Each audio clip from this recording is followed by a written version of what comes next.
Hello विद्यार्थी मित्रांनो, welcome to vision 24/7 YouTube channel. आज आपण बघणार आहे practice question plus previous year question.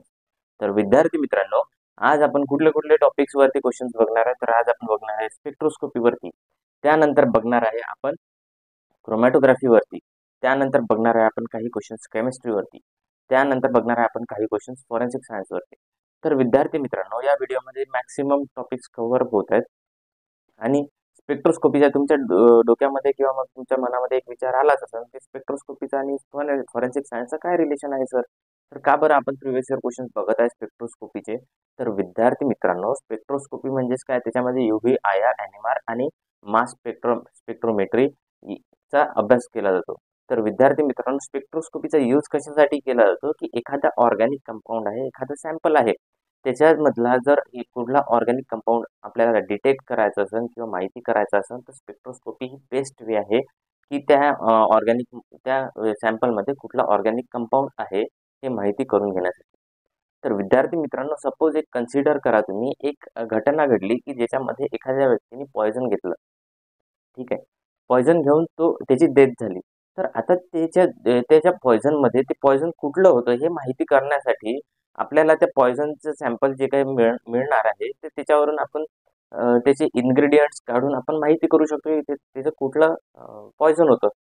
तर त्यासाठीच स्पेक्ट्रोस्कोपीचा किंवा स्पेक्ट्रोमेट्रीचा यूज केला जातो. तर विद्यार्थी मित्रांनो, पहिला क्वेश्चन आहे स्पेक्ट्रोस्कोपीवरती. तर स्पेक्ट्रोस्कोपी म्हणजे काय? पहिला क्वेश्चन काय आहे, तर स्पेक्ट्रोस्कोपी म्हणजे काय? तर ऑप्शन बघूया. ऑप्शन काय आहे, इंटरॅक्शन बिटवीन टू मटेरियल्स, दोन मटेरियल मधलं इंटरॅक्शन. ऑप्शन बी आहे interaction between material and electromagnetic radiations. त्यानंतर ऑप्शन सी आहे both A and B. Option D आहे नन ऑफ द अबव. तर विद्यार्थी मित्रांनो, याचं करेक्ट ऑप्शन आहे ऑप्शन नंबर बी.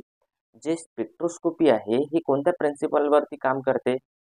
तर स्पेक्ट्रोस्कोपीमध्ये काय होते, इलेक्ट्रोमॅग्नेटिक रेडिएशन आणि मॅटरचं इंटरॅक्शन होते आणि त्याचमुळे आपण पुढचे ऑर्गॅनिक मॉलिक्युल्स किंवा इन्ग्रेडियंट फाइंड करू शकतो.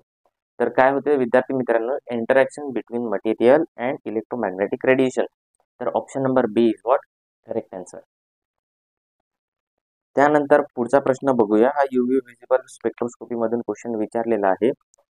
जर तुम्हाला असं वाटत असेल की स्पेक्ट्रोस्कोपी बद्दल थोडंसं बेसिक वरती एक व्हिडिओ होऊन जाव, किंवा मग तुम्हाला असं जर वाटत असेल की स्पेक्ट्रोस्कोपी बद्दल आम्हाला थोडीशी अजून नॉलेज पाहिजे, तर कमेंट सेक्शनमध्ये कमेंट करा. तर मग आपण याच्यानंतरचा जो नेक्स्ट व्हिडिओ येईल त्यामध्ये आपण स्पेक्ट्रोस्कोपीचा पार्ट, बेसिक पार्ट आपण कव्हर करून घेऊ. डिटेलमध्ये नाही जाऊ, कारण तुम्हाला डिटेलमध्ये जास्त विचारलं नाही जाणार आहे. बेसिक क्वेश्चन्सच विचारले जातील. पण ते क्वेश्चन्स म्हणजे एक्झामच्या पॉईंट ऑफ व्ह्यूने जेवढा पार्ट इम्पॉर्टंट आहे तो पार्ट आपण नेक्स्ट येणाऱ्या व्हिडिओमध्ये घेऊन घेऊ. चला तर मग विद्यार्थी मित्रांनो, दुसरा क्वेश्चन बघूया. त्याच्यामध्ये काय विचारलेलं आहे, the visible spectrum is termed as. म्हणजेच काय विद्यार्थी मित्रांनो, जी व्हिजिबल स्पेक्ट्रम असते ती कशाने टर्म केली जाते किंवा मग त्यालाच काय म्हणतात? तर ऑप्शन बघूया. ऑप्शन ए आहे व्हिब्ग्युअर, ऑप्शन बी आहे BIVGYOR, ऑप्शन सी आहे RVOYGBIV, ऑप्शन डी आहे नन ऑफ द अबव. तर विद्यार्थी मित्रांनो, आपल्याला माहित आहे युव्ही व्हिजिबल स्पेक्ट्रम म्हणजेच काय, व्हिजिबल स्पेक्ट्रम व्हिब्ग्युअर म्हणून हे केलं जातं. म्हणजेच व्हिब्ग्युअर म्हणजेच काय, VIBGYOR, violet, Indigo, blue, green, orange, yellow, red, हे जे आहेत हे व्हिजिबल स्पेक्ट्रमचा एक पार्ट आहे. तर विद्यार्थी मित्रांनो, याचा करेक्ट ऑप्शन आहे ऑप्शन नंबर ए. त्यानंतर विद्यार्थी मित्रांनो, पुढचा प्रश्न आहे केमिस्ट्रीचा. त्याच्यामध्ये विचारलेला आहे डायइथाइल इथर इज. जो डायइथाइल इथर आहे, तुम्ही स्ट्रक्चर बघू शकता डायइथाइल इथरचं. इथर म्हणजेच काय, ऑक्सिजन मॉलिक्यूल आणि त्याला दोन्ही साईडने काय कार्बन ॲटम अटॅच असतात. तर डायइथिल म्हणजेच काय की एका ऑक्सिजन मॉलिक्यूलला दोन इथाइल ग्रुप अटॅच आहेत. तर आता जे जे हे आता जो हा मॉलिक्यूल आहे डायइथिल इथर, हा काय सिमेट्रिकल आहे की अनसिमेट्रिकल आहे की मिक्स्ड इथर आहे की हेट्रोसायक्लिक कंपाऊंड आहे, हे आपल्याला सांगायचं आहे. तर विद्यार्थी मित्रांनो, जे ऑप्शन नंबर डी आहे तुम्ही बघू शकता, ऑप्शन नंबर डी मध्ये काय हेट्रोसायक्लिक सायक्लिक म्हटलेला आहे. तर हा मॉलिक्यूल सायक्लिक आहे का? तर नाही, हा मॉलिक्यूल सायक्लिक नाही आहे. हा कसा आहे, ॲलिफॅटिक मॉलिक्यूल आहे. त्यानंतर विद्यार्थी मित्रांनो, ऑप्शन नंबर सी मिक्स्ड इथर. तर मिक्स्ड इथर हा मुळीच नाही आहे. त्यानंतर विद्यार्थी मित्रांनो अनसिमेट्रिकल इथर. तर विद्यार्थी मित्रांनो तुम्ही बघू शकता सिमेट्रिकल आहे की अनसिमेट्रिकल आहे. तर विद्यार्थी मित्रांनो हा काय आहे तर सिमेट्रिकल मॉलिक्यूल आहे. तर ऑप्शन नंबर ए काय आहे विद्यार्थी मित्रांनो करेक्ट ऑप्शन आहे सिमेट्रिकल इथर. चला तर मग विद्यार्थी मित्रांनो पुढचा प्रश्न बघूया. A metalloprotein have Fe center metal and Fe central metal and functions in electron transfer is. तर विद्यार्थी मित्रांनो हा क्वेश्चन आहे बायो इनऑर्गॅनिकचा आणि बायो इनऑर्गॅनिकमध्ये मेटॅलोप्रोटीन म्हणजेच काय तर जे आपण आयरन कंटेनिंग प्रोटीन बघितले फॉर एक्झाम्पल जसं हिमोग्लोबिन मायोग्लोबिन त्यानंतर सायटोक्रोम्स त्यानंतर विद्यार्थी मित्रांनो आयरन कंटेनिंग कंपाऊंड्स आहेत जसं फेरोडॉक्झिन रुब्रिडॉक्झिन हे पण काय आहेत इलेक्ट्रॉन ट्रान्सफरचं काम करतात. फेरोडॉक्झिन आणि रुब्रिडॉक्झिनमध्ये विद्यार्थी मित्रांनो प्रोटीन चेन नसते त्याच्यामध्ये लिंकेज असते तर प्रोटीन चेन नसते तर ते तर फेरोडॉक्झिन आणि रुब्रिडॉक्झिन तर ऑप्शन याच्यामधून एलिमिनेट होऊन जाते. त्यानंतर विद्यार्थी मित्रांनो हिमोग्लोबिनचं काय आहे ऑप्शन्स बघा ऑप्शन्सकडे एकदा ओव्हरलुक करा. तर ऑप्शन नंबर ए काय आहे तर हिमोग्लोबिन ऑप्शन नंबर बी काय आहे कॅटेलाइज ऑप्शन नंबर सी आहे फेरोडॉक्झिन आणि ऑप्शन नंबर डी काय आहे सायटोक्रोम. तर आता आयर्न कंटेनिंग कोणते कोणते आहेत तर हिमोग्लोबिन फेरोडॉक्झिन आणि सायटोक्रोम. तर विद्यार्थी मित्रांनो हिमोग्लोबिनमध्ये आयरन तर प्रेझेंट असते सेंट्रल मेटल ॲटम म्हणून पण हिमोग्लोबिन काय करते ऑक्सिजन ट्रान्सपोर्ट करते इलेक्ट्रॉन ट्रान्सफर नाही करत. त्यानंतर फेरोडॉक्झिन विद्यार्थी मित्रांनो इलेक्ट्रॉन ट्रान्सफर करते आयरन सेंटर सुद्धा असते बट विद्यार्थी मित्रांनो आयरन पण प्रेझेंट असते पण विद्यार्थी मित्रांनो याच्यामध्ये प्रोटीन चेन नसते मेटॅलोप्रोटीन ज्याला म्हणतो आपण प्रोटीन चेन नसते. त्यानंतर विद्यार्थी मित्रांनो जो ऑप्शन नंबर डी आहे सायटोक्रोम मध्ये ग्लोब्युलिन प्रोटीन चेन पण असते आणि इलेक्ट्रॉन ट्रान्सफरचं काम सुद्धा करतो आयरन म्हणजेच काय एफी सेंटर बॉलम मॉलिक्यूल. तर विद्यार्थी मित्रांनो याचा करेक्ट ऑप्शन आहे ऑप्शन नंबर डी सायटोक्रोम. चला तर मग विद्यार्थी मित्रांनो पुढचा प्रश्न बघूया. The structure of is based on corrin ring with cobalt as a central metal atom. तर विद्यार्थी मित्रांनो याच्यामध्ये काय विचारलेलं आहे कोरिन रिंग कोणत्या मॉलिक्यूलमध्ये प्रेझेंट असते आणि त्याचं सेंट्रल मेटल ॲटम कुठला असायला पाहिजे तर तो कोबाल्ट. तर ऑप्शन आहे option number A vitamin A option number D vitamin D option number C vitamin B12 option number D vitamin E.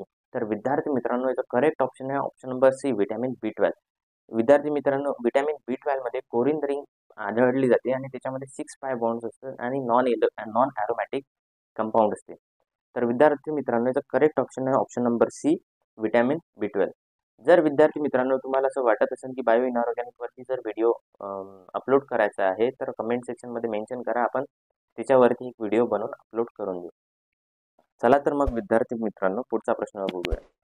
विद्यार्थी मित्रांनो असा मी जे सांगत आहे टॉपिक तेच नाही तर तुम्हाला जर असं असे कुठले टॉपिक्स आहेत की जे तुम्हाला असं वाटते की हे एक्झाममध्ये येऊ शकतात तर ते तुम्ही कमेंट सेक्शनमध्ये नक्कीच कळवा की सर तुम्ही हा टॉपिक एकदा घ्याल किंवा मग या टॉपिकवरती व्हिडिओ बनवाल या टॉपिकवरती प्रिव्हियस इयर क्वेश्चन कुठले येतील ते सांगाल तर आपण नेक्स्ट येणाऱ्या व्हिडिओमध्ये नक्कीच तो व्हिडिओ आपण घेणार आहे तो टॉपिक आपण घेणार आहे आणि कव्हर करणार आहे. तर विद्यार्थी मित्रांनो कमेंट सेक्शनमध्ये मेन्शन करत चला. चला तर मग विद्यार्थी मित्रांनो पुढचा प्रश्न बघूया. In thin layer chromatography the stationary phase used is. Thin layer क्रोमॅटोग्राफीमध्ये स्टेशनरी फेज कुठला यूज केला जातो. तर विद्यार्थी मित्रांनो ऑप्शन नंबर ए आहे कार्बन ऑप्शन नंबर बी आहे copper plate option number C आहे silica packed aluminium plate option number D आहे ग्लास बीड्स. तर विद्यार्थी मित्रांनो याचं करेक्ट ऑप्शन आहे option number C silica packed aluminium plate ही स्टेशनरी फेज म्हणून यूज केली जाते क्रोमॅटोग्राफीमध्ये. त्यानंतर विद्यार्थी मित्रांनो पुढचा प्रश्न बघूया. Radical stabilisation in free radical is defined as. म्हणजेच काय विद्यार्थी मित्रांनो जे रॅडिकल स्टेबलाइज होते फ्री रॅडिकलमध्ये तर त्याला काय म्हणू शकतो किंवा मग तो स्टेबलाइज कसा होऊ शकतो कोणत्या मॉलिक्युलनी होऊ शकते किंवा कुठलं क्लिवेज होऊन स्टेबलाइज होऊ शकते. तर विद्यार्थी मित्रांनो ऑप्शन्स बघूया. Option number A carbon carbon bond enthalpy carbon carbon bond एन्थॅल्पीवरती डिपेंड आहे रॅडिकलचं स्टेबलायझेशन. त्यानंतर option number B carbon hydrogen bond enthalpy. त्यानंतर option number C carbon hydrogen bond dissociation energy. त्यानंतर विद्यार्थी मित्रांनो option number D carbon carbon bond dissociation energy. तर विद्यार्थी मित्रांनो याचा करेक्ट ऑप्शन आहे option number C carbon hydrogen bond dissociation energy. तर का बरं option number D option number C correct आहे? तर विद्यार्थी मित्रांनो, कन्सिडर करा, एखादा रॅडिकल आहे एखाद्या मॉलिक्यूलवरती, तो रॅडिकल स्टेबलाइज कधी होणार? जेव्हा त्याच्याकडे एखादा आणखी एक इलेक्ट्रॉन येणार, तेव्हाच तो स्टेबलाइज होणार. आता इलेक्ट्रॉन येणार तर कुठून येणार? आता जो विकर बॉन्ड असेल तो इझिली ब्रेक होईल आणि त्याचा इलेक्ट्रॉन इझिली डोनेट केला जाईल. तर आता याच्यामध्ये विकर बॉन्ड कुठला आहे? कार्बन कार्बनची दोघांची इलेक्ट्रॉन निगेटिव्हिटी सेम असते, म्हणून त्याची बॉन्ड काय आहे? स्ट्रॉंग असते. त्याला एनर्जी जास्त लागते ब्रेक होण्यासाठी. आणि तेच कार्बन हायड्रोजनची इलेक्ट्रोनिगेटिव्हिटी डिफरन्स जास्त असते, म्हणून कार्बन हायड्रोजनचा बॉन्ड ब्रेक होणं इझी होते, म्हणजे सोपं ठरते. म्हणूनच जो रॅडिकल आहे तो स्टॅबिलाइज कशामुळे होते किंवा मग कोणत्या क्लिवेजनी होते? तर कार्बन हायड्रोजन बॉन्ड क्लिवेजनी रॅडिकल स्टेबलाइज होते आणि त्याला एनर्जी सुद्धा कमी लागते. तर ऑप्शन नंबर सी काय आहे? तर करेक्ट ऑप्शन आहे. चला तर मग विद्यार्थी मित्रांनो, पुढचा प्रश्न बघूया. The region lies above the visible region. म्हणजेच काय विद्यार्थी मित्रांनो, व्हिजिबल रिजनच्या आधी कुठला रिजन लाय करतो किंवा आढळतो? तर विद्यार्थी मित्रांनो, ऑप्शन आहे इन्फ्रारेड, ऑप्शन बी आहे मायक्रोवेव्ह, ऑप्शन सी आहे रेडिओ वेव्ह, ऑप्शन डी आहे अल्ट्राव्हायोलेट रिजन. तर विद्यार्थी मित्रांनो, याचं करेक्ट ऑप्शन आहे ऑप्शन नंबर ए. चला तर मग विद्यार्थी मित्रांनो, पुढचा प्रश्न बघूया. Allowed transition are generally due to. जे अलाउड ट्रान्झिशन असतात, जे इलेक्ट्रॉनिक ट्रान्झिशन ज्याला म्हणतो आपण, यूव्ही मध्ये बघतो, यूव्ही विजिबल स्पेक्ट्रोस्कोपी मध्ये. तर विद्यार्थी मित्रांनो, मॅक्सिमम म्हणजेच काय विद्यार्थी मित्रांनो, अलाउड ट्रान्झिशन कुठले कुठले आहेत? तर यूव्ही विजिबल मध्ये तर sigma to sigma star, sigma to non non bonding, pi to pi star, pi to non bonding electron. तर हे जे ट्रान्झिशन्स आहेत, हे ट्रान्झिशन काय आहेत? अलाउड ट्रान्झिशन आहेत. तर विद्यार्थी मित्रांनो, पाय टू ऑप्शन बघूया. ऑप्शन नंबर ए आहे पाय टू पाय ट्रान्झिशन, जे की फॉरबिडन आहे. त्यानंतर ऑप्शन नंबर बी आहे पाय टू पाय स्टार ट्रान्झिशन, जे की करेक्ट ऑप्शन आहे. आणि त्यानंतर ऑप्शन नंबर सी आहे both A and B, option number D none of the. तर विद्यार्थी मित्रांनो, याचं करेक्ट ऑप्शन आहे ऑप्शन नंबर बी. चला तर मग विद्यार्थी मित्रांनो, पुढचा प्रश्न बघूया. UV absorption spectroscopy is one of the best method for detecting impurities. जी UV ॲब्झॉर्प्शन स्पेक्ट्रोस्कोपी आहे, ही बेस्ट टेक्निक आहे इम्प्युरिटीज डिटेक्ट करण्याची. तर कुठले इम्प्युरिटीज? ठीक आहे, ऑर्गॅनिक मॉलिक्यूलचे आहेत की इनऑर्गॅनिक मॉलिक्यूलचे आहेत? तर ऑप्शन्स बघूया. ए आहे इनऑर्गॅनिक कंपाऊंड्स, बी आहे ऑर्गॅनिक कंपाऊंड्स, सी आहे A both A and B, D आहे नॉन ऑफ द अबोव्ह. तर विद्यार्थी मित्रांनो, याचं करेक्ट ऑप्शन आहे ऑप्शन नंबर बी. ऑर्गॅनिक कंपाऊंड्सच्या डिटेक्शनसाठी UV IR विजिबल किंवा मग मायक्रोवेव्ह किंवा मग NMR, हे जे 3-4 टाईप्स आहेत स्पेक्ट्रोस्कोपीचे, हे ऑर्गॅनिक कंपाऊंड्सला डिटेक्ट करण्यासाठी यूज केले जातात टेक्निक्स. चला तर मग विद्यार्थी मित्रांनो, पुढचा प्रश्न बघूया. Compound containing sigma bonds do not absorb. म्हणजेच काय विद्यार्थी मित्रांनो, असे कंपाऊंड ज्याच्यामध्ये सिग्मा बॉन्ड्सच प्रेझेंट आहेत, फक्त सिग्मा बॉन्ड प्रेझेंट आहेत, तर ते कंपाऊंड्स कुठलं रेडिएशन ॲब्झॉर्ब करू नाहीत शकत. क्वेश्चनकडे लक्ष द्या विद्यार्थी मित्रांनो, काय विचारलेलं आहे? Do not absorb. म्हणजेच काय विद्यार्थी मित्रांनो, ॲब्झॉर्ब करू नाहीत शकत. तर असे कुठलं रेडिएशन आहे? तर UV. त्याच्यानंतर ऑप्शन नंबर बी आहे व्हिजिबल, बोथ ए अँड बी, आणि नन ऑफ द अबव. तर विद्यार्थी मित्रांनो, याचा करेक्ट ऑप्शन आहे ऑप्शन नंबर ए. UV व्हिजिबल रेडिएशन जे आहेत ते पाय बॉन्ड्सच ॲब्झॉर्ब करू शकतात, पाय पाय पाय कॉन्ज्युगेशनवाले. सिग्मा बॉन्ड ॲब्झॉर्ब करू नाही शकत. तर मग असे कंपाऊंड ज्याच्यामध्ये सिग्मा बॉन्ड्सच प्रेझेंट आहेत, तर ते UV रेडिएशन ॲब्झॉर्ब करू नाहीत शकत. चला तर मग विद्यार्थी मित्रांनो, पुढचा प्रश्न बघूया. Which one of the following molecule hydrides which one of the following molecular hydrides acts as a Lewis acid? विद्यार्थी मित्रांनो, याच्यामधला लेविस ऍसिड कुठला आहे ते माहिती करायचं आपल्याला.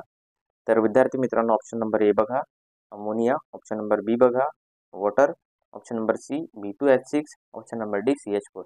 विद्यार्थी मित्रांनो, जो ऑप्शन नंबर सी आहे B2H6, B2H6 काय आहे? हा डायमर आहे BH3चा. आणि BH3 कसा आहे? तर BH3 हा लेविस ऍसिड सारखा ऍक्ट करतो.